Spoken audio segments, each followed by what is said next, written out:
যে বলছে 1 ঘন্টার মধ্যে চুল যে ওয়েভি হয়ে গেছে, ব্যাপারটা যেটা স্ট্রেট ছিল না। তো আমি তো 1 ঘন্টা ওখানেই ছিলাম, আপনারা তখন কেন আমাকে বলেনি? এখন 2 দিন পর পেমেন্ট দেওয়ার টাইমে কেন আপনারা এত খুঁত বের করছেন?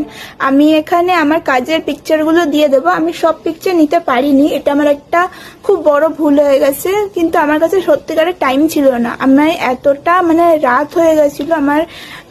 আমি পুরো স্পষ্ট বুঝতে পারছি এরা আমাকে পেমেন্ট দেবে না বলেই এতগুলো কথা বলছে যে আমার পছন্দ হয়নি বা কিছু বা এত কিছু। তো যাই হোক, আমি যে আমার বুক করেছিল, যে আমার ক্লায়েন্ট ছিল, আমি তার আইডিটাও এখানে মেনশন করে দিচ্ছি। কারণ তুমি যদি আমার সাথে ভদ্রতা না করো, আমি তোমার সাথে ভদ্রতা করতে পারবো না।